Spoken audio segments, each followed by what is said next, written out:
انا كنت بعمل كده. هي اتضايقت ان انا بقى عندي حاجات قبل اوانها. وات بيأكد لي قد ايه انت طفل. احساسك ايه وانت داخله على الثلاثينات؟ مفيش حاجه نهايه العالم ومفيش حاجه اخر الدنيا، وكل حاجه حرفيا بتعدي. ده انا لو انا اللي راسمه ما كانتش هتطلع حلوه كده، او لو انا اللي راسمه الامور ما كانتش هتتحل كده. تلاقي مشكله اتحلت في الثانيه في الثالثه بسيكونس انت ما تعرفيش اصلا انهم مرتبطين ببعض. لا، هو مفيش حد هيقول لك حاجه، انت هتكتشفي بعد كذا سنه لوحدك اللي انت عملتيه ده صح ولا غلط. نفسك تبقي حققتي ايه بعد ال20؟ بقعد افكر هل انا فعلا هلاقي الشخص اللي في دماغي. انا اول مره اعيش برضه، فاهمه؟ الواحد فعلا بيتغاضى عن حاجات في شريك حياته علشان يقدر يكمل. انا ما اعرفش، يعني الدين مهم في حياتي، والناس دي تعبتني قوي في حياتي لدرجه ان انا في يوم من الايام صحيت لقيتهم عاملين لي كلهم بلوك. الفلوس بالنسبه لك ايه في ال20؟ الموضوع ده موتر، يعني موتر قوي بالنسبه لي.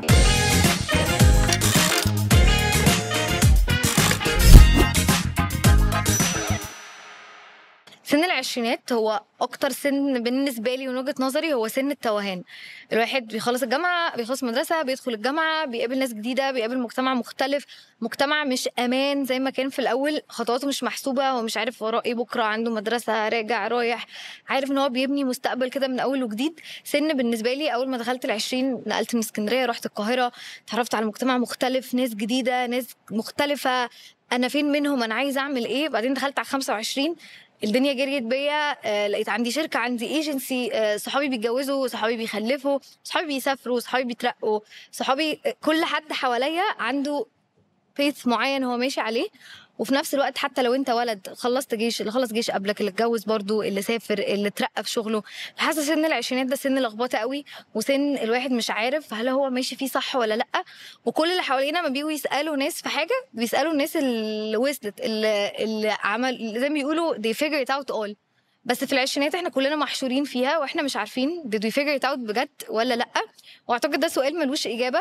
بس عشان كده انا قررت اعمل البودكاست دي، بودكاست محشور في العشرينات. وفكرتها ان انا نقيت ناس نقدر نكون بنتكلم معاهم في وسط زحمه الكونتنت، زحمه البودكاست، ناس بجد انا اختبرت معاهم مشوار بتاعهم في العشرينات، شفتهم من زمان، مش عارفين بقالي يومين ثلاثه، لا انا عارفه الجيرني بتاعتهم، عارفه هم عدوا بايه، عارفه العشرينات كانت بالنسبه لهم رولر كوستر عامله ازاي.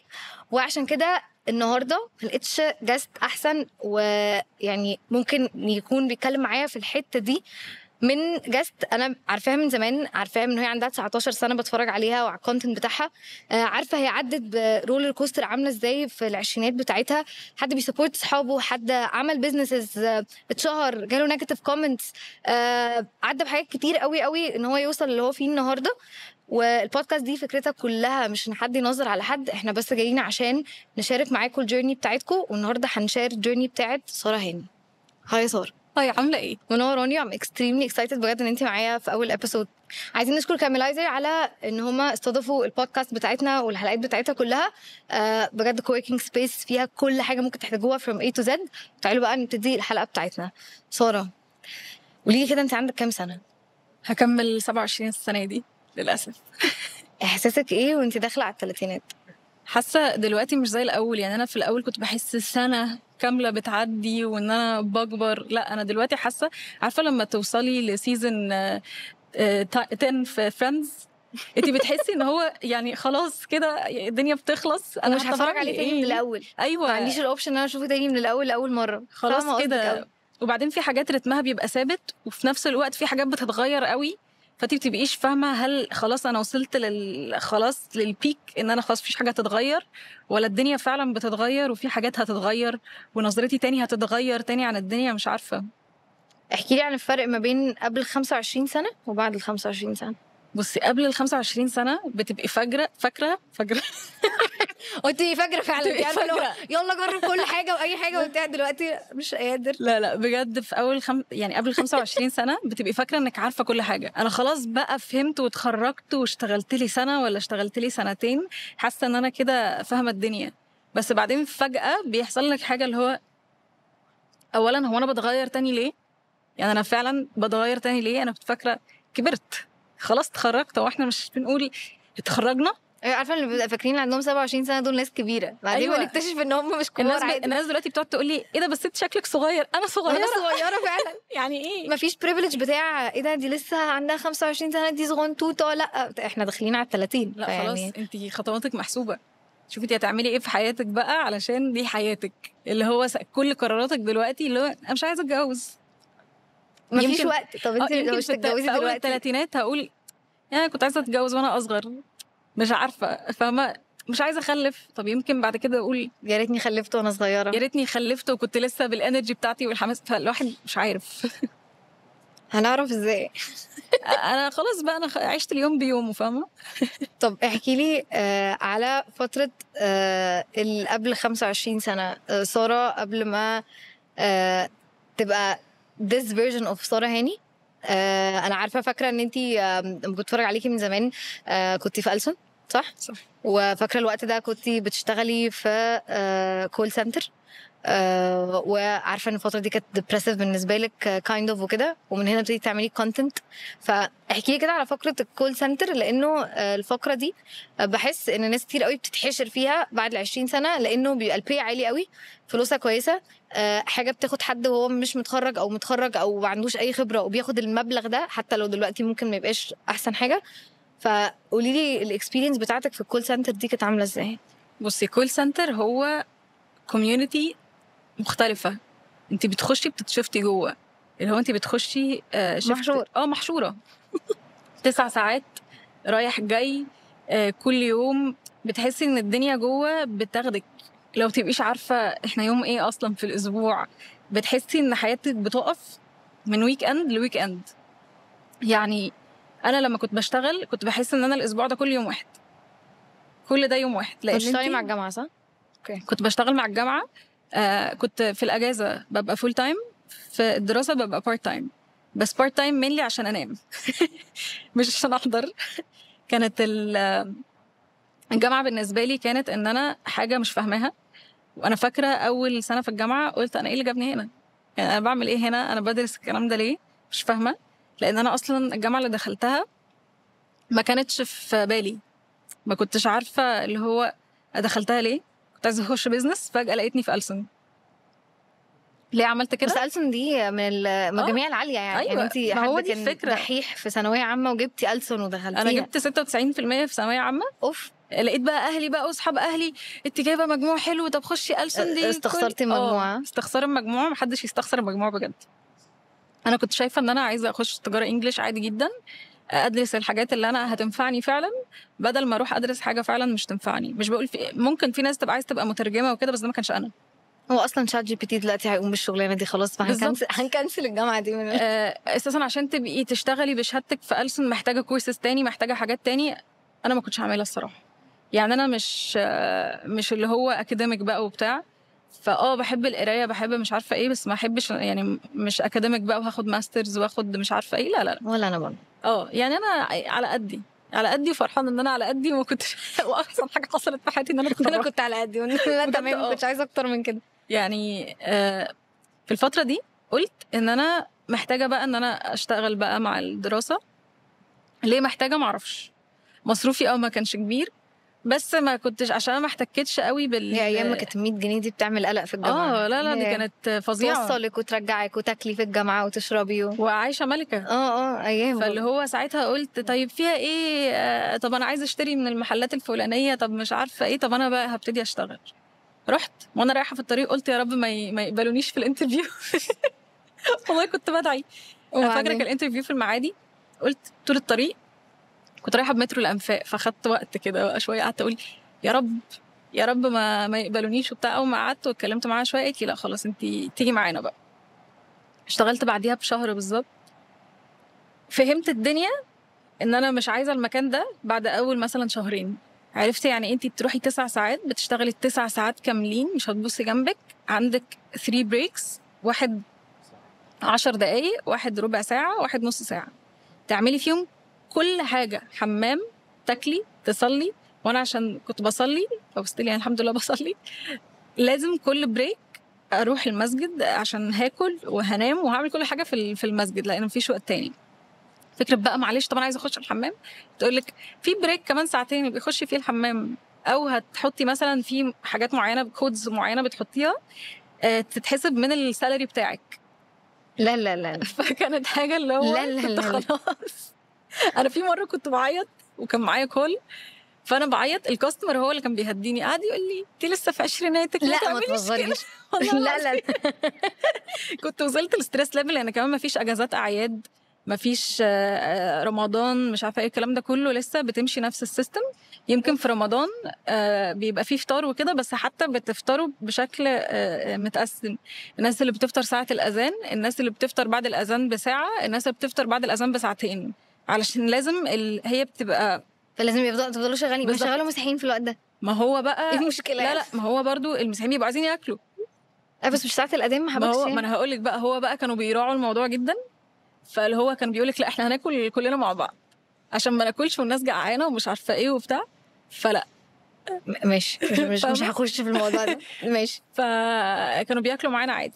فلا الانترفلز كانت متقسمه، فساعات انت كنت اساسا هو مش حاجه غير الاحساس بالقهر شويه كده، انت تبقي جعانه وصايمه وتلاقي نازل لك ازازه عصير كده. طب تنصحي ايه حد عايز ياخد ده كارير عادي؟ هو حر، بس يعني حد متحمس قوي انه هيدخل كول سنتر وهيشتغل فيه او كده. احنا just to be clear احنا مش ضد اي حد هيختار ده، بس احنا بنديكوا برضو الهول برسبكتيف عشان تبقوا مقررين وانتوا داخلين. لا هي في وجهة نظري هي اتس ا فيز، يعني فيز بتعدي بيه. انا حاسه ان في ناس كتيره جدا في الجامعه او اندر جرادز مهم ان هم يخشوا الفيز دي عشان يبداوا يفهموا فكره الشغل وفكره يطلعوا من حته انا عارفه ايه، انا عارفه عليا ايه هذاكره، لفكره انا مش عارفه اللي انا عملته ده صح ولا غلط.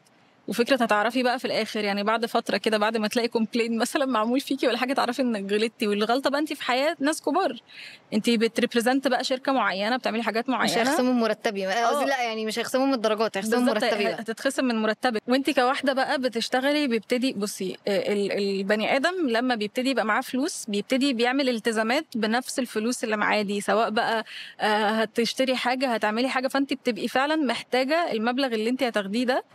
اي مبلغ بتاخديه في الاول بيبقى واو انا هعمل ايه بالفلوس دي، بعد كده اللي بتلاقي حاجات تعمليها بالفلوس دي، انا عايزه اشتري كذا، عايزه اقسط كذا فعلا. يعني انا فاكره ان انا لما اشتغلت كنت بقسط، كنت بجيب موبايل، فانا كنت محتاجه بقى فعلا الفلوس دي علشان انا في فلوس لازم ادفعها، علشان انا مش هينفع. فبتبتدي بقى تخشي في حياه اللي هو ايه، انا فعلا مفيش حد يساعدني غير نفسي، انت الشخص اللي هيساعدك.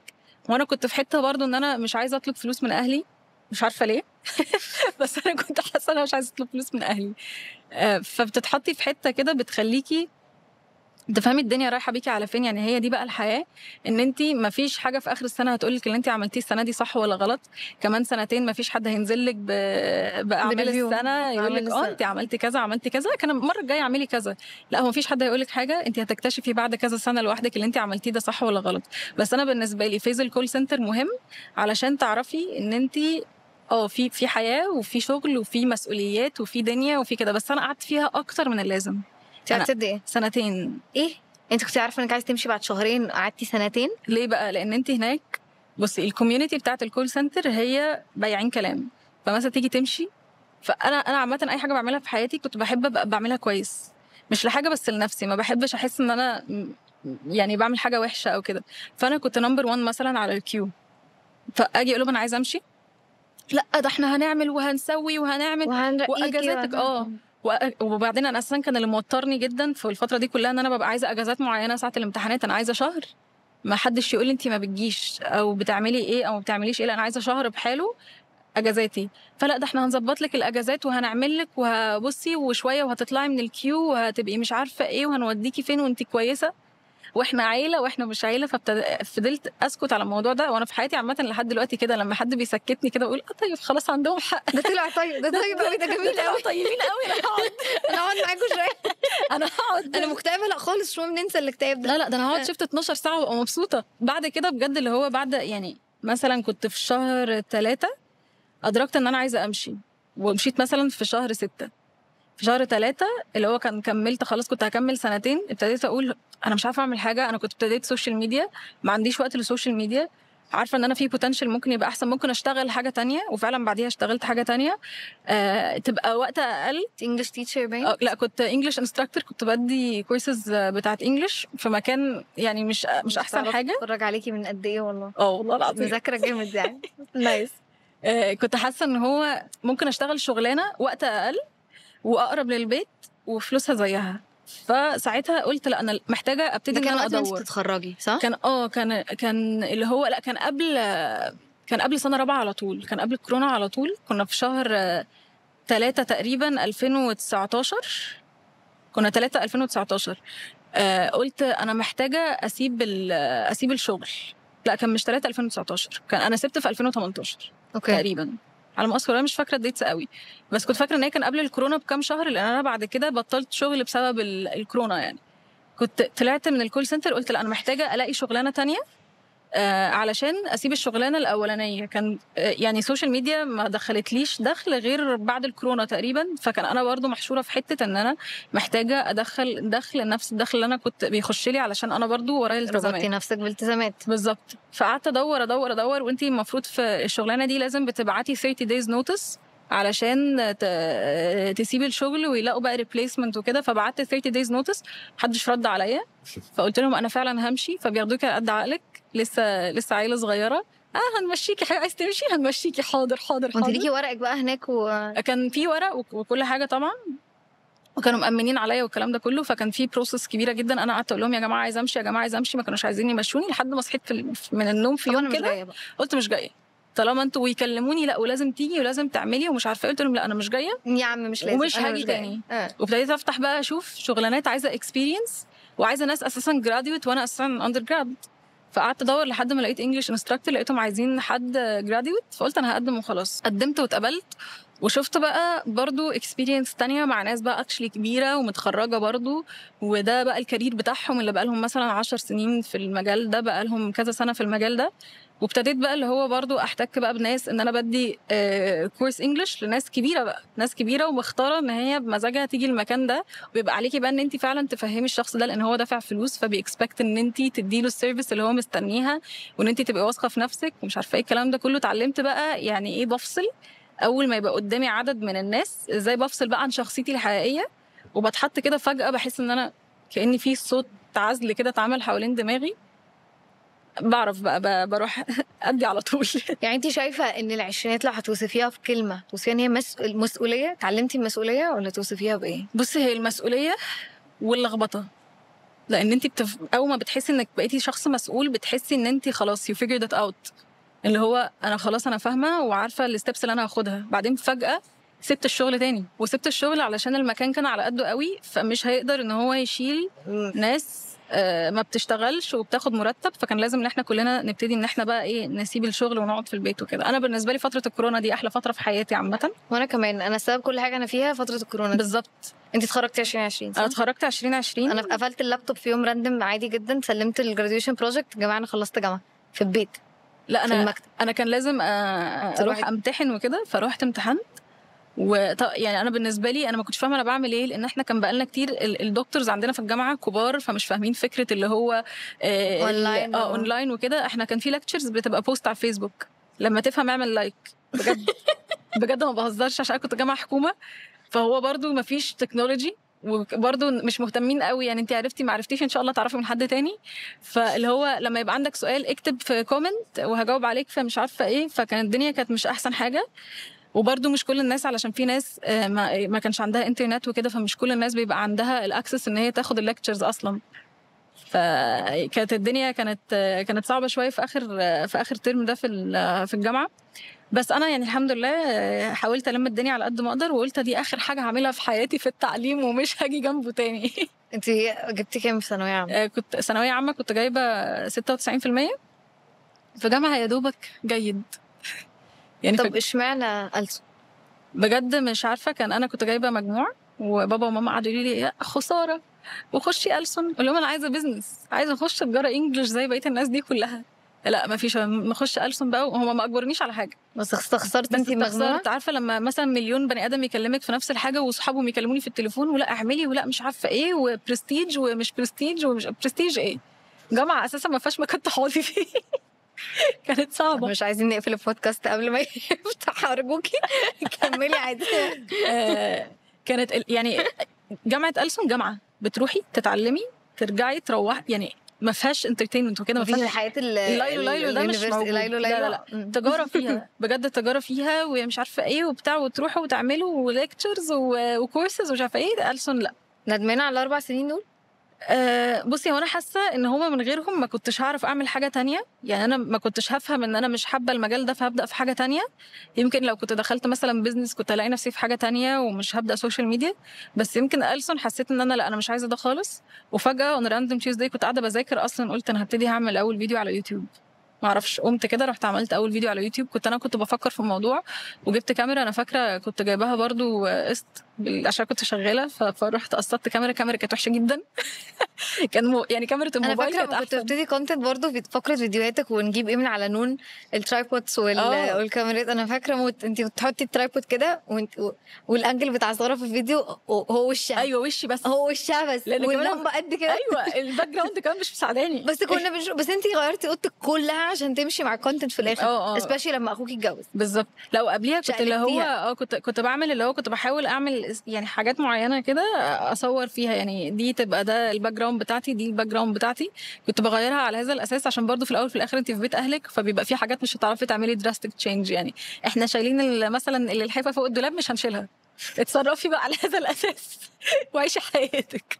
فهي دي اللي كانت يعني التيرنينج بوينت عندي. ان انا وانا راندوم داي كده قلت انا خلاص انا هبتدي استخدم الكاميرا دي بقى وهصور وهعمل كونتنت.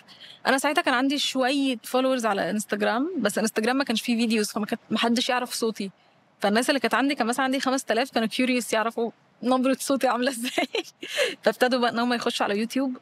في يوم وليله بجد انا مثلا قعدت اعمل فيديوز 10 شهور بيجي لي فيوز عاديه قوي اللي هو 1500 بتاع. بعد كده في يوم انا فاكره صحيت من النوم لقيت عندي مثلا 10,000.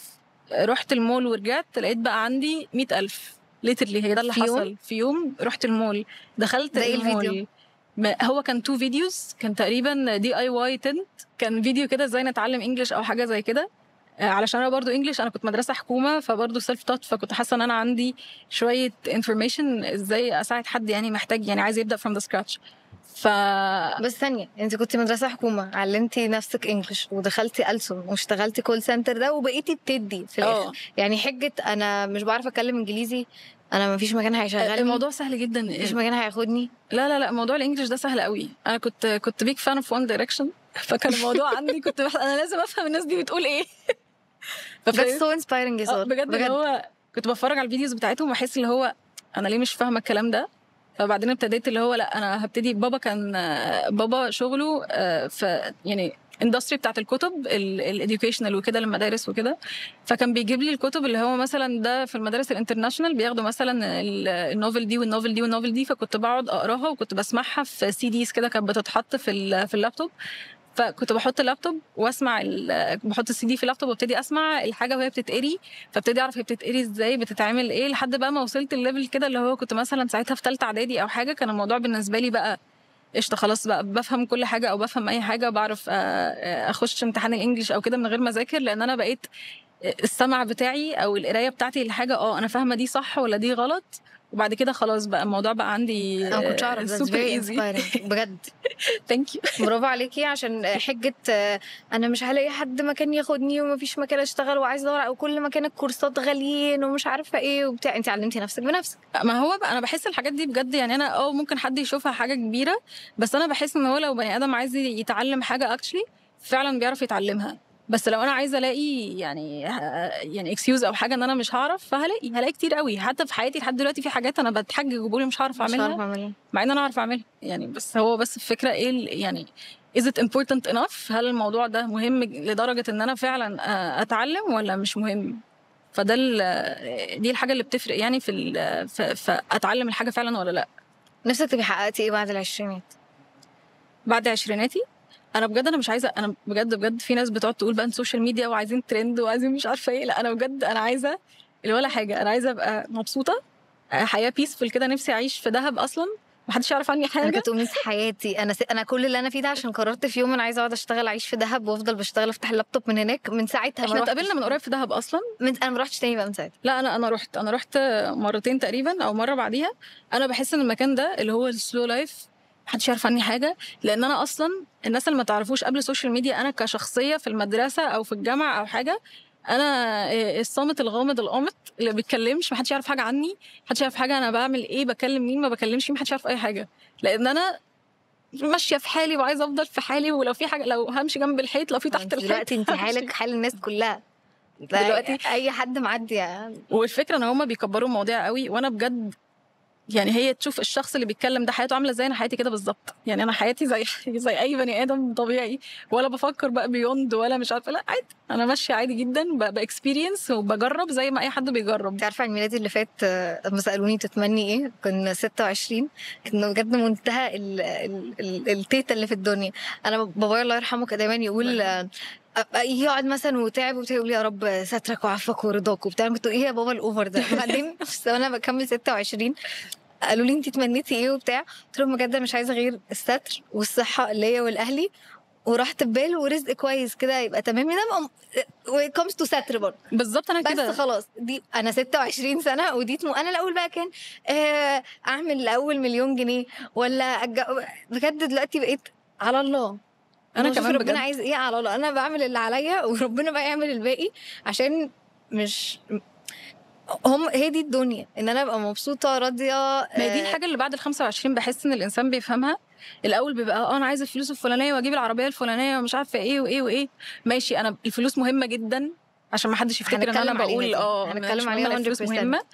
الحاجات اللي عندك وممتلكاتك مهمه، ومهم ان انت يبقى عندك حاجات وتشتغل عشان تجيب حاجات معينه. بس لو ما عندكش دول، بس هقول لك حاجه، انت لما بتجيبي دول بتكتشفي ان في حاجات تانية هتنغص عليكي حياتك. ما عشان انت لو مش راضيه ومش مرتاحه وما حد عندك عيان تعبان، انت حد من عيلتك او كده مش راضيه، مش الدنيا مش ماشيه، هتعملي ايه بالفلوس؟ لو كل الفلوس دي موجوده هتعملي ايه بالفيم لو كل ده موجود وانت لا مرتاحه ولا راضيه؟ ولا وبعدين الناس بتبقى مش عارفه اللي هو اندر الفيم واندر الفلوس في انسان عادي جدا حياته طبيعيه، فيها مشاكل وفيها حاجات وفيها عيله بعيده. اصلا انت عندك مشاكل؟ لا. انت قاعده؟ لا طبعا مشاكل. انت عندك مشاكل؟ لا مشاكلك اكيد تويتر كده مشاكل الهيت مسجز اللي بيجي. انا بيجيلك شويه كلام ده ايه ده؟ لا انا في ناس ده ايه السواد ده؟ لا انا في واحده دخلت تقول لي بصي انا في نفس اليوم في حاجات كتيره قوي باظت في عربيتي، فانا كنت بنزل بقول حصل كذا وحصل كذا، وهي بتقول لي انت فاكره ان ناس بصلك في حياتك وانت مش مهمه يا ستي انا مش مهمه.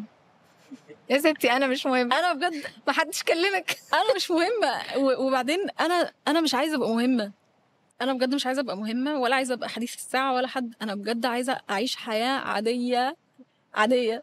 طبعا هتلاقي واحده دلوقتي في الكومنتات، هو حد كلمك؟ حد قال لك ان انت مش عايشه حياه عاديه؟ لان هو ما بيشوفوش المسجز اللي بتجيلي ولا حاجه. انا مثلا لما بنزل اغنيه عاديه، هو انت مرتبطه؟ هو انت في حد في حياتك؟ هو انت مش عارفه ايه؟ السؤال عادي، بس لما بيجيلك كذا مره بتحسي ان انت فاهم بتحسي انك بريشرد. وانا اساسا السؤال اللي هو اصحابك كلهم متجوزين ومخطوبين وانت مش عارفه ايه، ده بيجيلي كل يوم 10 مرات. حاسه بايه؟ عشان انا معاكي في نفس الحاجه، كل اللي حوالينا بيتجوزوا بيرتبطوا او كده واحنا لا. بس احنا، انا هقول لك وجهه نظري، ربنا معودنا في حاجات تانية دلوقتي. هل دي حاجه بتوترك؟ بصي هقول لك الحقيقه، طبعا بتوتر، لان انا مثلا بقعد افكر هل انا فعلا هلاقي الشخص اللي في دماغي؟ هل المفروض انا اساتل ولا المفروض الاكسبكتيشنز بتاعتي حد يميت الاكسبكتيشنز؟ انا اول مره اعيش برضو، فاهمه؟ فببقى برضو عادي زي اي بني ادم. انا بجد مش عارفه هل المفروض فعلا اليت جو من شويه حاجات في دماغي انا محتاجاها في الشخص، واسمع بقى كلام بقى اللايف كوتشز وانت تستاهل وانت مش عارفه ايه، ولا الواحد فعلا بيتغاضى عن حاجات في شريك حياته علشان يقدر يكمل؟ انا ما اعرفش. بس انا بحس ان انا ربنا مديني حاجات كتيره قوي على ان انا اعترض على دي. يعني انا حاسه ان انا في حاجات الحمد لله ماشيه كويس قوي قوي قوي في حياتي الحمد لله قصاد دي. يعني مثلا في ناس حياتها ماشيه كويس وشغلها ماشي كويس والحياه العاطفيه تمام، بس انا مش حاسه يمكن ان ده وقتي، او مش حاسه ان ده ان انا في المنتل، ما عنديش المنتل كاباسيتي دلوقتي ان يبقى في حد في حياتي ونتخانق ونعمل ومش عارفه. مش حاسه ان انا في المود ده، عشان ما بحبش الخناق وما بحبش الاسترس وما بحبش. فابتديت احس اساسا ان الريليشن شيبس هي عباره عن كده، هي مش كده. بس انا عشان الباك جراوند بتاعي عارفه لما حد يعلمك حاجه غلط تبقى هي ثابته في دماغك ان هي كده، فانا دي في دماغي كده ان هي خناق ولا مش قادره بجد. فعمل عندك بارير انه خايفه تدخلي حاجه تاني فتبقى بنفس الباترن ده وانت مش جاهزه لده دلوقتي. بالظبط، مش قادره اللي هو بقى نخش من الاول وكمان اسمك ايه وعندك كم اخ واخت. لا بس اي حد في سننا دلوقتي اللي هو احنا داخلين على 27 سنه، حاسه المفروض يكون في وقت معين ان احنا نكون بنرتبط فيه وبنتجوز فيه. بصي هو المجتمع طبعا بيقولك في وقت معين. اصل انا بسمع كل يوم تخليش بقى يا حبيبتي الشغل ده هيسرقك، ركزي كده. ايوه اركز في هو ايه؟ انت فاكره الشغل ده هينفعك؟ هو انت فاكره ان كده انت مبسوطه؟ لا ده انت كده مش مبسوطه. ايوه طب مين قال لك ان انا مش مبسوطه؟ هو ممكن يبقى ناقصني حاجه و I will never say انه حته الارتباط مش حته مهمه. يعني انا مش جو اللي هو انا مش عايزه اتجوز. لا انا ولا الارتباط سترونج ولا ده اندبندنت ولا اي حاجه. ايوه حد ياخدني بشنطتي يتفضل عادي. بالظبط. مفيش أي انا مانع. ماشي لو حد هيخلي باله مني ويقول لي اعمل ايه وروحي وهعمل لك اكل كل يوم عادي، هعمل لك اكل كل اصل انا عمري يوم ما بصدق فكره انه لا ان الست لازم تبقى دايما قويه والراجل ده حاجه ما تنفعش بنعيط كل يوم قبل ما ننام عادي. وفكره الفيمينيزم الغلط دلوقتي اللي بتنرفزني انه الست يعني مش محتاجه الراجل في حياتها، او البنت مش ان الارتباط ده بالنسبه لها حاجه اكسترا. اللي هو انا اسفه بس هو ربنا خلقنا عشان هنكمل بالمنظر ده. يعني this is how we were designed. بالظبط. يعني هو لو هي ما كانتش مهمه، والفكره ان احنا بيديزاين from a part من الراجل يعني. بالظبط. ومكتوب عندي اتليست انه وعندي ان احنا اتخلقنا عشان هو يعني كان في زهق شويه طيب هخلق لك حد يكون بيشاركك. فان احنا كلنا شايفين دلوقتي فكره انه مش كلنا بس السوشيال ميديا مصدره الفكره بتاعت لا الارتباط دي النجاح هو الاحسن، الجري هو الاحسن، الفلوس هي الاحسن، السكسس هو الاحسن، كل الحاجات دي هي الاحسن. مع انه لا احنا واللي مخلينا ستريسد وفرستريتد ان انا شايفه ان بنعمل غير خليقتنا غير طبيعتنا يعني. وانا اللي بحبه فيكي انه عندك علاقه بربنا حلوه، وبحس ان فقره العشرينات دي وهسالك دلوقتي في ده علاقتي بربنا المفروض تكون عامله ازاي. احنا we two different backgrounds بس at the end of the day علاقتي بربنا لازم تكون موجوده عشان اعرف بقى ابقى راضيه، اعرف ابقى زي ما انتي قلتي دلوقتي انا ربنا معودني بحاجات كتير قوي وده لسه مش وقتي، عشان ده جاي من فكرة يقين. صح. أنا عندي يقين بربنا عشان أنا علاقتي بيه حلوة، بس لو أنا علاقتي بربنا مش حلوة فأنا ممكن ده يكون شيء بالنسبة لي. بصي هقولك حاجة، دايما لما باجي اتكلم في حته الدين يقعدوا يقولوا لي بصي قبل ما تتكلمي بس انا مش تحجبي الاول وتعالي كلمينا. بس انا حاسه ان يعني علاقتي بربنا او الحاجات اللي انا بعملها دي البير مينيمم اللي انا يعني انا خلاص انا علاقتي بربنا انا بعمل الحاجات اللي ربنا قايل لي عليها فرض اعملها. الحمد لله بعرف اعملها كلها، وده فضل ونعمه عند ربنا. لانك تبقي قريبه من ربنا دي برضو بتبقى حاجه مش بايدك. يعني انا متاكده في ناس تجاهدي نفسك وتعملي مش عارفه ايه علشان تعرفي تقربي من ربنا وتبقي عندك رضا وعندك صبر وعندك. بس انا بحس ان هو ربنا كرمني في الحته دي ان انا لسه عندي الحته بتاعه الحرام والحلال ده كويس ولا مش كويس. يعني عايزه اعمل كده، طب اغضب ربنا في الحاجه دي، اعمل مش عارفه ايه. يمكن مش في كل حاجه بس الحته دي عندي يعني بسبب اهلي طبعا، مش اجتهاد ذاتي مني. وانا بحب ان انا كل فتره يعني افكر الناس ان انا يعني الدين مهم في حياتي. في حاجات عندي معينه مش هعملها علشان انا حاسه ان الحاجه زي كده مش كويسه، علشان الدين عندي بيقول كذا. فدي حاجه بالنسبه لي في عشريناتي اكتشفت ان هي حاجه بحبها. قبل العشرينات كنت حاسه ان دي حاجه انا مرغمه عليها، اللي هو it's not cool. it's not cool ان انا اقول انا ربنا في حياتي، علاقتي بربنا حلوه. اللي هو تحسي ان هو لا ده انا ما بصليش، وتحسي ان انت الناس بتحس تبقى كول اكتر كده. ولسه لحد دلوقتي على فكره الموضوع ده، بس انا ابتديت احس ان في شويه الموضوع ده ابتدى يبقى احسن. يعني حتى كان عندي اصحابي برضو مش مسلمين مسيحيين، ده انا عمري ما رحت الكنيسه، انا ما بروحش الكنيسه خالص، انا مش عارفه ايه. انا بحس اللي هو ايوه يعني it's not cool. why are you proud why ده بيأكد لي قد ايه انت طفل. يعني بيأكد لي قد ايه انت لسه طفل وما وصلتش للصدمه في حياتك اللي هتعرفك ان الموضوع من غيره ما يمشيش. من غير ربنا الموضوع مش هيبقى كده.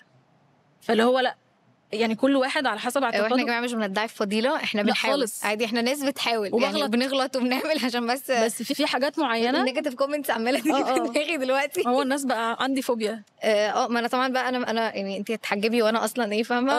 اصلا بقى فمن الاول فهتبقى خناقه تحت.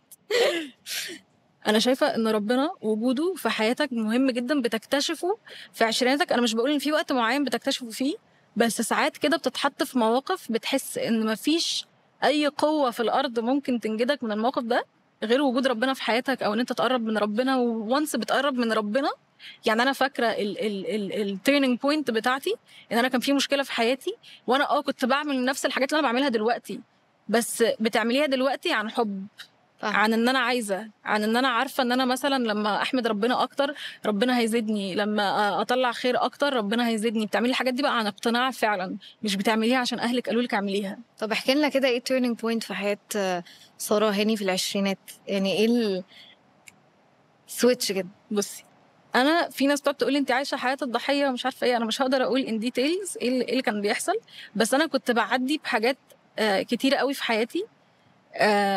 يعني من الناس بقى اللي في حياتي، العلاقات اللي في حياتي كده بتخليكي تحسي انك فجأة لوحدك، بتخليكي تحسي انك فجأة مفيش حد هيقدر يساعدك، انك وحيدة مش lonely، يعني بالزبط. في people around you بس انتي لوحدك، ان انت كده كده هتعدي باللي انت بتعدي بيه لوحدك، ومفيش حد مفروض عليه ان هو يساعدك.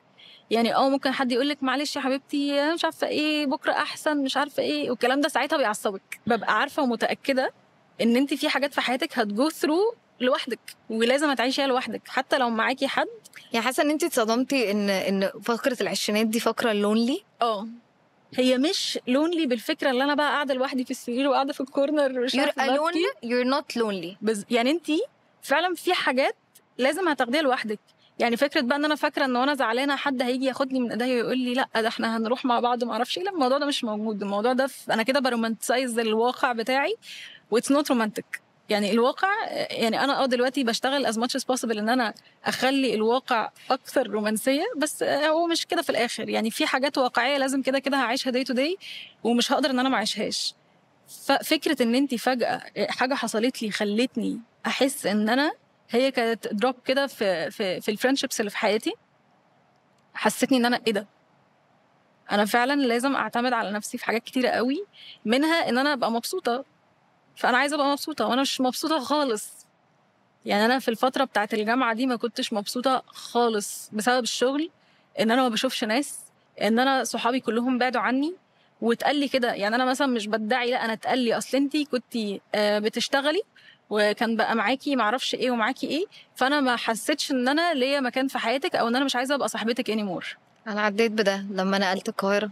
انا بيتقال لك الكلام ده، ولو حلفتي للناس انا ما 100 سنة اتغيرتش، انا زي ما انا بس رتم حياتي هو اللي اتغير. لا وبعدين هو كانت بتقول لي، الشخص لما جه يكلمني او البنت لما جت تكلمني، هي ليترلي هي قالت هي اتضايقت ان انا بقى عندي حاجات قبل اوانها. فانا ساعتها كنت مستغربه وات والله، واساسا انا اللي كنت داخله مكلماها. يعني انا كان في ناس في حياتي اللي هو كنت بقى ابتديت انا بحبهم قوي وقطعنا مع بعض، فابتديت اقول لا ده انا لازم بقى ارجع اكلمهم، لان انا ابتدى يجي لي احلام وحشه قوي بيهم. فدخلت كلمتها وقلت لها انت كويسه انت مش عارفه ايه، فابتدينا بقى نفتح في الكلام ونفتح مش عارفه ايه، لدرجه ان هي وصلت قالت لي انت كان في حياتك 1 2 3 4 5، وانا كنت حاسه ان انا مش قادره. يعني انا مثلا كان بصي كنت بعمل ايه وكان بيتشاف ازاي. انا مثلا كنا نبقى قاعدين في بيت حد فيجي مثلا دليفري، فانا عارفه ان كل اللي قاعدين بياخدوا مصروف، فانا بساعه صدر كده انا عازم، مش بقول انا هعزم، بروح ادفع للدليفري وما اقولش مثلا طب انا عايزه فلوس وبمشي وبروح البيت، ومش بقول انا عازماكوا ولا اي حاجه، اللي هو لا بعملها كده حبي كده. فابتدت تقول ده اصل انتي كان في مش عارفه ايه وبتتمنظري علينا في ايه، فاللي هو تبصي كده اللي هو انا كنت بعمل كده بمرر اللي جواها بالظبط. لو انتي عايزه تشوفيها منظره هتشوفيها منظره، عايزه تشوفيها نايس جاستشر هتشوفيها نايس جاستشر. والناس دي تعبتني قوي في حياتي لدرجه ان انا في يوم من الايام صحيت لقيتهم عاملين لي كلهم بلوك اون سوشيال ميديا. اللي هو طب انا عملت ايه؟ واكتشفت ازاي اصلا انا كنت بفتح موبايل ماما، فبفتح من عندها فلقيت واحده مغيره بروفايل بيكتشر مش باينه عندي، فكنت اقول ايه ده هم عملوا لي بلوك ولا ايه؟ لا سربرايز. انا حاسه ان اكتر حاجه اثرت فيكي في عشريناتك هي العلاقات عامه. عشان كده انا دلوقتي سيلكتيف قوي. انا في حياتي 3 بني ادمين، ودول انا ثانكفul جدا، اللي هو بجد دول في حياتي اهم حاجه، ودول اللي فعلا بعد اختبارات وبعد حاجات كتيره، لا هم دول الناس اللي فعلا بحبهم. حتى لو حصل اي حاجه بعد كده، مفيش حاجه في الشور موجوده طول الوقت، بس حتى لو حصل حاجه انا عارفه ان الناس دول بيحبوني وحبوني من قلبهم، وفعلا ساعدوني في حاجات كتيره قوي. هسألك سؤال بقى يطلعنا شويه من الحته الديب دي كده.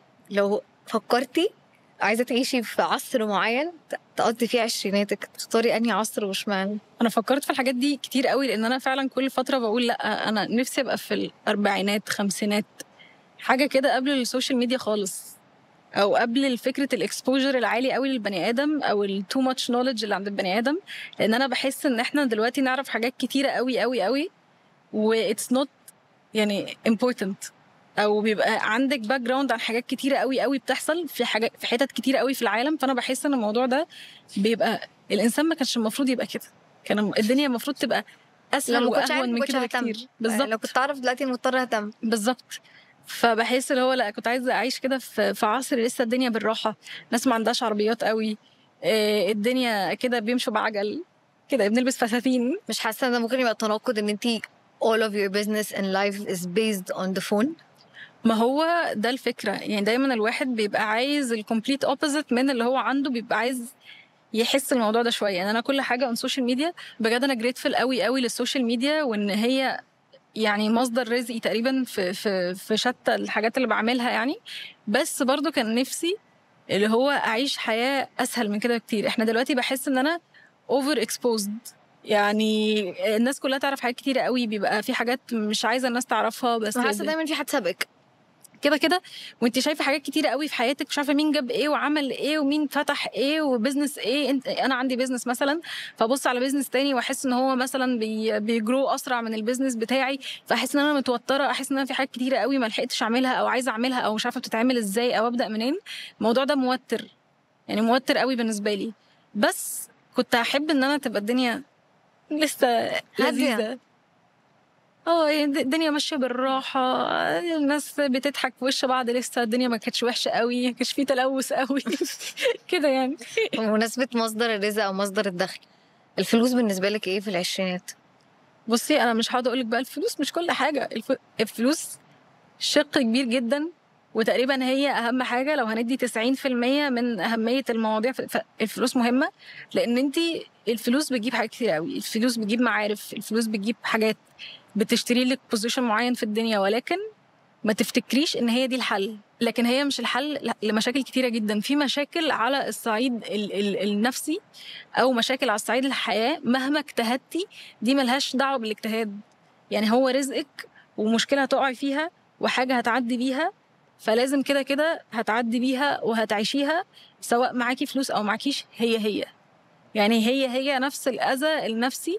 لان صدقيني انت لو زعلانه ومكتئبه في البهامز، هي لو زعلانه ومكتئبه في القاهره، الناس بتبقى فاكره ان انت لو انا رحتي عايز المرسيدس بتاعتي احسن ما عايز في مش عارفه ايه. لا الموضوع بجد مش كده، ومش بقول كده، انا ما عنديش مرسيدس يا جماعه اصلا، بس انا مش بقول كده علشان اللي هو انا حاسه بقى ان شايفه الموضوع من زاويه تانية. لا، هو فعلا الاذى النفسي اللي انا كنت بعيشه قبل ما يبقى معايا اللي معايا دلوقتي هو نفس نوع الاذى النفسي اللي بعيشه دلوقتي.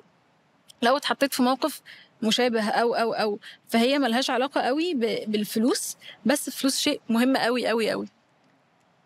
حاسه انها سكيل قويه انك تعرفي ازاي تعملي فلوس في العشرينات. يعني اعمال الفلوس دي الناس شايفه ان هي حاجه صعبه، انت شايفه ان هي حاجه صعبه ولا حاجه سهله؟ مفيش حاجه سهله، بس قصدي اللي هو ايه ده، انا عايزه اعمل 30-40 الف جنيه في الشهر. اعمال الفلوس دي حاجه، وانك اكشلي تعرفي تعملي فلوس ان يبقى فيها فائض انك تستثمري او دي حاجه تانية خالص. ممكن يبقى حد دخله نفس دخلك، ولكن انت مثلا بتعرفي تشتري حاجات اكتر، تعرفي تعملي حاجات احسن، لان انت بتسستمي الموضوع. مالياتك صح، الاداره الماليه صح. هل بقى بدايه الموضوع سهله؟ انا مش هقولك ان هي سهله، بس لازم توطي الاكسبكتيشنز بتاعتك قوي. انا البيزنس بتاعي انا عندي اكسسوارز براند، انا ابتديت باللي هو حاجه لا تذكر، مش هقول لك بقى استلفت من ماما، لا انا خدت من ماما 1000 جنيه وقلت انا هبدا. بتروحي ورشه بتديهم الحاجات بيعملوها، فعملت حاجات بسيطه قوي، اللي هو مثلا 1000 جنيه دي كانت عامله لي مثلا كام سلسله ساعتها مش فاكره، عشان طبعا فرق الاسعار دلوقتي مش فاكره كان قد ايه، بس حاجه بسيطه قوي اللي هو بتحطيهم تبيعيهم، تاخدي فلوس كلها تحطيها تاني، تاخدي فلوس كلها تحطيها تاني. انا اصلا حصل معايا موقف كمان، يعني انا بعد ما خدت من ماما ال1000 جنيه وحطيت وجبت، كنت راكبه ميني باص، انا كنت ساعتها بوصل الاوردرز انا علشان الناس ما تدفعش في الشيبينج، فكنت مثلا يوم بروح مدينه نصر، يوم بوصل في مصر الجديده بالمترو ساعات. فانا كنت مره كنت في الميني باص واتسرقت فلوس واتسرقت الحاجات اللي انت عارفه ان انا كمان حصل معايا كده، كنت قاعده في سكن طلبه، وبعدين كنت بروح اجيب شنط من باب الشعريه وببيعها اونلاين، كنت عايزه احوش انا اسافر عشان اشتغل في امريكا في الصيف وبتاع وكده. فاول 3000 جنيه حوشتهم، صحيت الصبح وانا راجعه داخله الاوضه اللي انا عايشه فيها، كنت فيها لوحدي، الفلوس كلها اتسرقت كلها. انا برضو زيرو. انا كان سرقه هبله جدا. انا حتى بقى مش انا حاطه الفلوس كلها في الشنطه، وحتى الاكسسوارز كمان اللي انا كنت رايحه اوصلها في نفس الشنطه. فحد هي كانت بسوسته كده. انا فاكره انا كنت داخله اجيب، عارفه بيبقى فيه كوفي شيك كده اللي هو بتتباع في السوبر ماركت، فقلت انا هخش اجيب عبال ما البنت تيجي. فانا جيت ادور على حرام البنت جت تاخد الاوردر ما لقيتيهوش. جيت انا بدور على 5 جنيه عشان اجيب الحاجه، ما لقيتش 5 جنيه. ببص لقيت الراجل خد الاكسسوارز وخد الفلوس وخد كل حاجه. فانا ساعتها كنت في مدينه نصر، عشان كده دلوقتي ما بحبش مدينه نصر. ساعتها بقى اللي هو عارفه اللي هي رجعت للصفر ما بدأ. ورحت مكسوفه جدا وعماله اعيط وبقول لماما انا فلوسي اتسرقت ومش عارفه ايه. واحنا برضو احنا ناس يعني احنا مش اللي هو اغنياء وبتاع، ميد كلاس. فهي الفلوس اللي اديتهاني هي دي الفلوس اللي فعلا كانت معاها. فحتى لما جيت اخد الفلوس تاني، ف 200 جنيه من على بابا، 200 جنيه على ماما، واخويا اداني فلوس وبتاع، وابتديت الموضوع تاني. بس كان دي بالنسبه لي اللي هو الدنيا ما بتمشيش از سموث يعني. والفكره برضو بقولك هي مش سهله انك تعملي الفلوس، هي عايزه بس انك تضحي. يعني انت انا عايزه اشتغل الحته الفلانيه واقبض الحاجه الفلانيه، بس انا مش هبدا من المكان اللي انا متخيله ان انا هبدا فيه، او مش هوصل للحاجه دي بالسرعه اللي انا فاكره ان انا كنت اوصل فيها. انا عشان هنا بالظبط. حتى اون سوشيال ميديا، لما بدات اون سوشيال ميديا كده انت بتفضلي مثلا 3 سنين او حاجه انت اللي بتصرفي على الحاجه علشان الحاجه تصرف عليكي. فان انت تبقي عارفه ان الفلوس اللي انت بتصرفيها دي، يعني انت ما بتعمليش فلوس من على الانستجرام من زمان؟ تخيلي ده ازاي؟ ده احنا فاكرينك عامله فلوس. الناس بتفتكر انك بتاخدي فلوس اساسا على البوست مثلا، على البوست وفيوز وكده. مفيش، لو كنا عايشين في امريكا بقى، بس احنا مش في امريكا، او تيك توك، ما علينا. كنت اللي هو بصرف انا بقى على الحاجه، وانا اجيب ستاند واجيب ما اعرفش ايه واجيب ايه. وكنت اصلا انا في الاول ما كنتش اعرف المفروض انت بتسعري شغلك ازاي. انا كنت بقبض 2000 جنيه، فانا لو حد جه قال لي خدي 500 جنيه واعملي البتاع دي، هقول له يلا بينا. مع ان ال 500 جنيه دي كانت بتعمل 5000 جنيه، بس انا مثلا كنت باخد فيها 500 جنيه. فما كنتش عارفه الفاليو الحاجه او الفاليو اللي انا بقدر اقدمها، لان برضو الناس مش فاهمه السوشيال ميديا هي حاجه عرض وطلب. انا دلوقتي بعمل حاجه، فالحاجه دي بتجيب عائد مثلا للشركه اللي انا بعمل لها اعلان او حاجه كده كبير، قدامه باخد فلوس. فانا ساعتها ما كنتش مقدره ده، كنت فاكره ان انا، والناس بتفتكر هو ايه ده، هو ساره يعني هتاخد. احنا اشتغلنا مع بعض حتى على كامبين، فساره يعني تاخد كل ده على البوست وكده. كان في زياد الحضري علمني كده جمله لذيذه قوي، لما كنت بقعد استحرم ان انا احط السعر اللي انا عايزه اخده. انت بتاخدي فلوس على كل الكونتنت الفور فري اللي انت عملتيه، عشان تبلدي الناس دي اللي لما تنزلي فيديو واحد تعرفي تبيعي للشركه اللي دافعالك دي كل الحاجات اللي. بص انا بقيت افكر فيها ايه. انا دلوقتي لما هنزل بوست الناس شايفاه اهبل، هنزل مثلا بعمل اعلان للشركه الفلانيه، تحتيه بيشتغل من ورايا العمال اللي هيشتغلوا علشان يوصلوا المنتج اللي انا بعمل عنه ده. هيشتغل ناس في الماركتنج تيم، هيشتغل ناس، الشركه هتكبر، هيشغلوا معرفش مين وايه. ايكو سيستم اقتصادي كامل. الانفلونسرز بالظبط. انا بساعد في حاجه زي كده. فانا في حتى وقت كبير قوي من حياتي كنت باخدها كأن انا بفتح باب رزق الناس. يعني انا كان في حاجات كتير قوي بعملها من غير فلوس، علشان انا عارفه ان دي باخدها مثلا هي حسنات، ان بعد كده الشخص ده هيقول لي انت ساعدتيني في كذا، مش هيقول لي بس هحس ان انا عملت حاجه مهمه فرقت في حياه حد، فاهمه؟ فهي الفكره كلها الشغلانه كلها في ناس بتشوفها حاجه تافهه، بس هي يعني جوب زي اي حاجه تانية. لا خلاص يعني لا تشوفها حاجه تافهه، هي دلوقتي everything. بصي اقول لك حاجه، كده كل واحد بيبص على حاجه بيقول عليها حاجه تافهه. يعني مثلا اللي شغال في موقع في الصحراء هيقول لك اللي شغال في بنك مستريح، واللي شغال في بنك في التكييف ومش عارفه ايه وفي مواعيد ولازم تشتغلي والبريك، هيقول لك ده اللي شغال في موقع وقت ما بيحب يروح ياكل وقت ما بيحب يخش الحمام بيقوم يخش الحمام، واحنا لازم فمحدش فعلا مرتاح، ومحدش هيشوف اللي انت بتعمليه حاجه unless انت شايفاها فعلا حاجه مهمه. يعني انا بشوفها حاجه entertainment، بس في الاول في الاخر بتفتح بيت ناس كتير قوي منهم بيتي. صح. والمسؤوليه انت جبتي عربيتك لنفسك، حوشتش تقدري تجيبي عربيه. هل في وسط اللي احنا الوضع الاقتصادي اللي احنا فيه ده تقدري تقولي لاهلك انا عايزه اجيب عربيه؟ لا طبعا. انا ما اقدرش، بص اي حاجه انا بعملها ما اقدرش اقول لاهلي انا محتاجه، لان هي كلها رفايع ورفاهيات وحاجات بالنسبه لهم. انا يعني انا بجد بجد بحاول على قد ما اقدر، حتى بعمل لهم الحاجات اللي هم ما عرفوش يعملوها علشان دي كانت رفاهيات قوي. هم كان ممكن يحطوا الحاجه دي في حاجه اهم بالنسبه لهم، اللي هو فلوس جواز اخويا وعشاننا فيا فمعرفش ايه الحاجات اللي احنا بنجيبها للبيت ايه. لكن انا في رفايع والسفر الحاجات دي كلها انا اللي بشيلها، لان دي رفايع احنا قبل كده ما كناش بنقدر ان احنا نتحملها، او حتى لو احنا كنا بنقدر نتحملها اسبوع، فانا لا، احنا دلوقتي مثلا نقعد شهر ليه؟ ما احنا كويسين. فانا بالنسبه لي بحاول اللي هو ابسط عيلتي، لان هما فعلا انا عيلتي انا ما كنتش حاسه باي فرق مادي ما بيني وما بين اي حد، مش علشان احنا كانت فلوسنا كتير، بس علشان اولا احنا كان عندنا من زمان فكره ان احنا تمام مش لازم كل حاجه نبقى عايزينها نجيبها، دي حاجه احنا متربيين عليها. بلس ان احنا كنا خلاص يعني الاساسيات كلها الحمد لله كانت متوفره، فالرفايع دي بقى اللي هو فجاه كده الطفل يقول لا ده انا نفسي في معرفش ايه، بس يعني كانت بتعدي كانت بتتهندل. بس نرجع بقى للسؤال اللي هو الفلوس بتعمل سهل ولا صعب.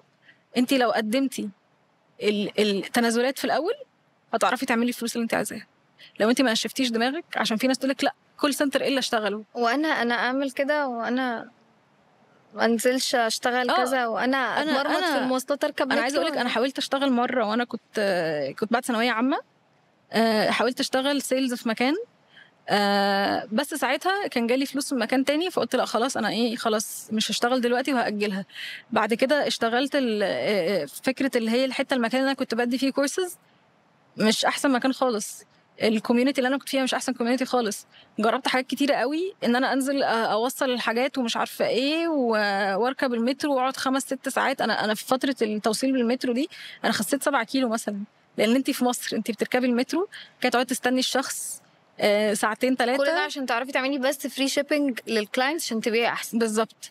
وبعدين انا كنت بروح على كام مثلا على 35 جنيه، فانا كنت بقعد اقول هاخد 35 من دي و35 من دي و35 من دي. الكومباوند انترست انه اكيوميليتيف، انا ال 35 على 35 على 100 من هنا على 100 من هنا على 100 من هنا، لا ما في الاخر عملت اجابه عربيه. بالظبط.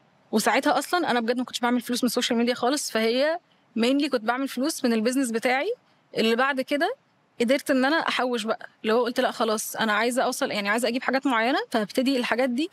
حتى انا في دايما كده في وقت في السنه بتقشف فيه، بقول لا خلاص عشان انا دي الفتره اللي انا هاجي على نفسي عشان اعرف اعمل صح. بالظبط. فكل فتره كده اقول لا انا همسك نفسي بقى علشان اعمل الحاجه الفلانيه، وعلى فكره خطوه انك تشتري حاجه مش سهله خالص. خطوه انك تشتري حاجه انك هتضحي بمثلا بقالك 3 سنين بتشتغلي عشان تجيبي حاجه، دي مش سهله خالص خالص. بتقعدي قبليها، انا قبليها اساسا بطني بتقعد تقلب وبقعد ارجع وبقعد اعمل، لان انا واصلا وانتي بتدفعي بتحسي انا عملت فلوس دي. ايوه وهسيبها كده مع اني ممكن احطها جنبي مش هعمل بيها حاجه، بس والله العظيم ببقى بطني قلبه، وببقى اللي هو ببقى رايحه عندي هبوط اصلا، لان انت بتبقي اللي هو فلوسك دي انا فعلا انا بقالي كتير بعملها. احساسك انت بتمضي العقد كده والله العظيم انا ببقى بمضي، او بتعملي مثلا تحويل من البنك وانا عندي هبوط، اللي هو بطلع ايديا ساقعه وقاعده كده، واللي هو ببقى عايزه اقعد شويه على الرصيف كده. وبعد ما خلاص ليه عملت كده؟ is it important وهعرف اكملها ولا ايه؟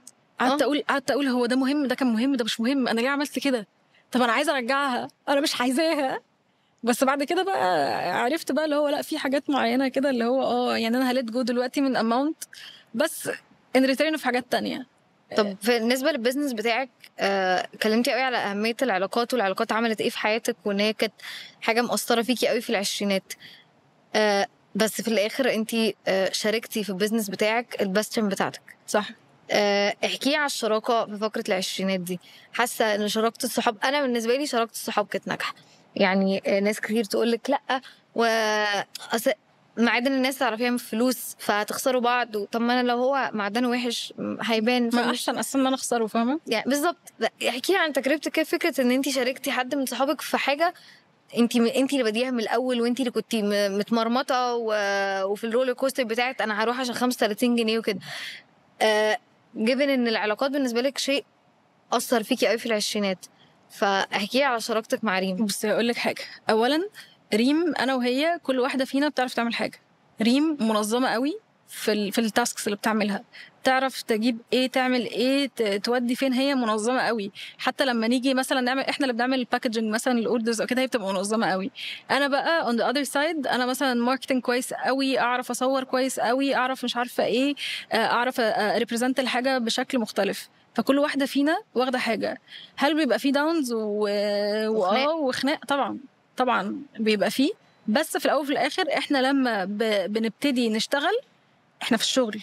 يعني دي خناقه الشغل، ملهاش دعوه باحنا بره ايه. احنا اختلفنا علشان مثلا انا عايزه ادفع المبلغ الفلاني، او انت شايفه مثلا ان انا المفروض احط افرت. عادي، احنا اتخانقنا قبل كده على خناقه الافرت، مين بيحط افرت اكتر.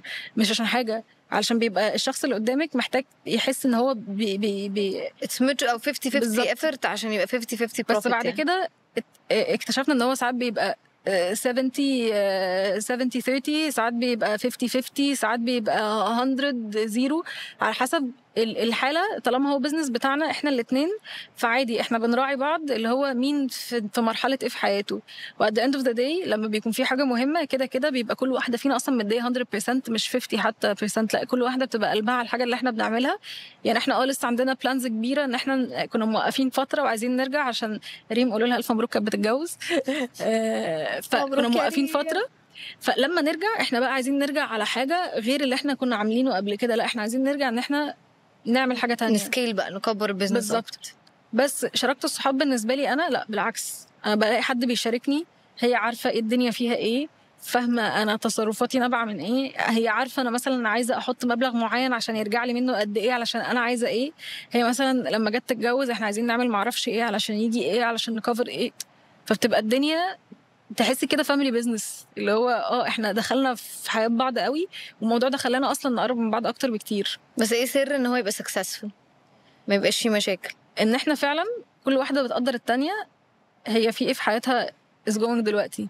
يعني انا ابقى عارفه علشان هي مشغوله دلوقتي مثلا في حوارات التجهيزات وي وي وي، انا مش باكسبكت منها ان هي تبقى بتفانكشن 100% في البيزنس. فانا ساعتها اقول انا هكفر الحته دي، وهي كذلك عارفه مثلا عندي دروب في الحته الفلانيه، هعمل كذا كذا كذا. لما بتلاقيني بدروب في حاجه تقولي خدي بالك احنا عايزين نعمل كذا كذا كذا كذا، ونقعد مع بعض قعده البلانر الكبيره جدا، نقوم نشتري بلانر، نخطط بقى احنا في شهر 6 عايزين نعمل كذا، في شهر 7 عايزين نعمل كذا، عندنا اوبن داي اليوم الفلاني، عندنا ما اعرفش ايه اليوم الفلاني. لو طلعت لي فكره راندم او طلعت لها في اي وقت، حتى يعني لو احنا قاعدين في مكان بنكتبها، لو جات لها بالليل او لو مش عارفه ايه، فالموضوع بيبقى عندنا دايما موجودين، دايما في فكره، دايما في حاجه. فده الصراحه ساعدني كمان ان انا عارفه ان في حد معايا يشيل، وانا واثقه فيها ان هي هتبقى خايفه على الحاجه وخايفه عليا، وانا خايفه على الحاجه وخايفه عليها. فالموضوع ده بحس ان هو بيساعد ان انت تبقي، ان النجاح يبقى احسن. وبعدين انا عامه انا بحب اشير، يعني انا ما بحبش ابقى يعني الحاجه تبقى لوحدي. بحب ان انا لما ابقى في حاجه يبقى اصحابي اللي حواليا فيها، لما ابقى في حاجه يبقى اهلي انكلودد فيها، لما ابقى حاجه يبقى اخويا فيها، تبقى مراته فيها. بحب اللي هو نبقى كلنا مبسوطين، كلنا نبقى مبسوطين مع بعض. That's very sweet. Thank you. طيب نصيحة لسارة هاني في الearly 20s بتاعتها. بصي، نصيحة ليا ولأي حد، يعني لو رجعتي كده بالوقت تجيبي سارة كده تبصي سارة.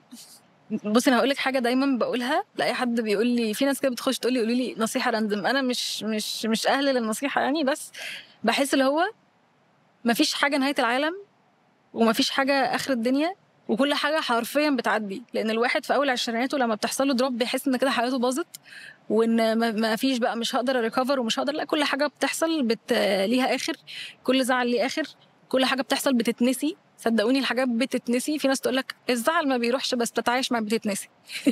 صح، بيتنسي بجد. واي حاجه بتبقي فاكره ان انت مش تقدري تقومي بعديها، لا عادي جدا. وبعديها على طول اصلا بتقولي هو انا كنت مكبر الموضوع كده ليه، وبتقولي انا كان المفروض لا اخد الامور ببساطه، كده كده الدنيا هتعدي.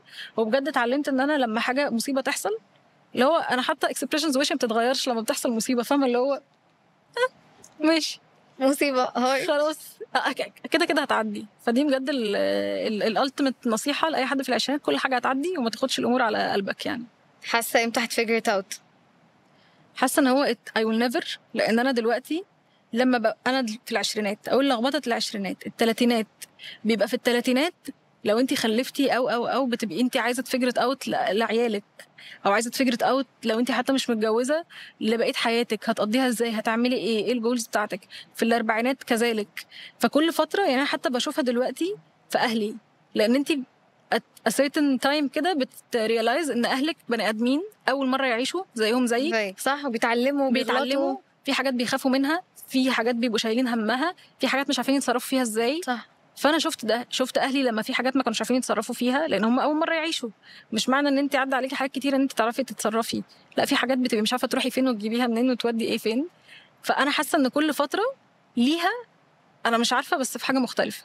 في عشريناتك يمكن انا مش عارفه في المطلق، في اول عشريناتك، في تاني عشريناتك بتبقي لو انت لسه ما دخلتيش في ريليشن شيب او ما فيش حاجه في حياتك بتقولي يا ترى هيحصل ايه، لو شغلك لسه ما اتظبطش تبقي يا ترى هيحصل ايه، لو ما فيش حاجه متظبطه يبقى يا نهار اسود هنعمل ايه.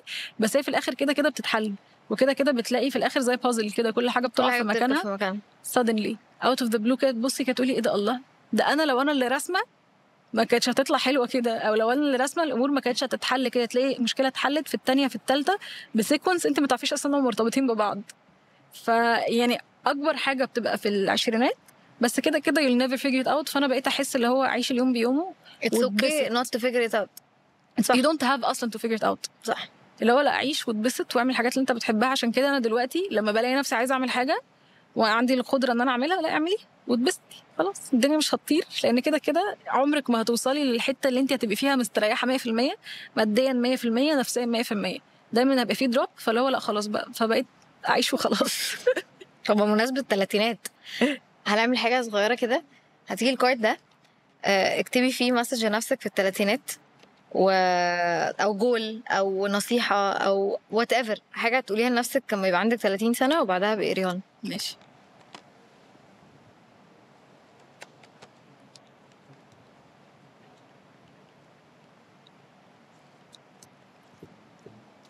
هتقوليها ولا اقراها؟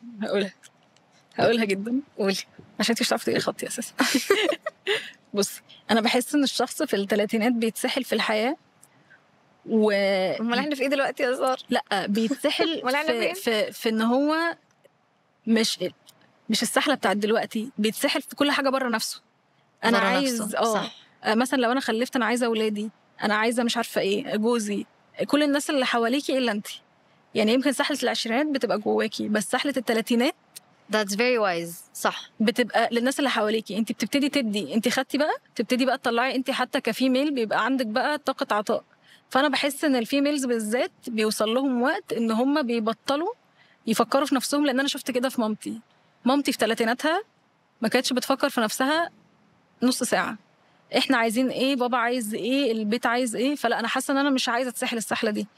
طبعا هبقى معطاءه وهحب جدا ان انا اساسا طبيعتي ان انا بحب ادي الناس اللي حواليا، بس مش هنسى نفسي. يعني مش هنسى ان انا برضو لازم ابقى مبسوطه، ان انا لازم يبقى في حاجات معينه اعملها، في اكتيفيتيز معينه ما اوقفهاش علشان افضل حاسه ان الحياه ليست بهذا السوء. لان الواحد بيوصل لفتره ان هو الحياه بتضلم كده وبيحس ان كل حاجه مش حلوه، سبيشالي في الثلاثينات، سبيشالي لما يبقى عندك اطفال وتحسي ان الدنيا كلها متلخبطه ومفيش حاجه في الاخر بتعود عليكي بنفع، انت بتعملي للغير.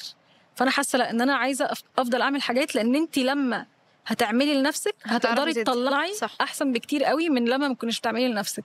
فانا بس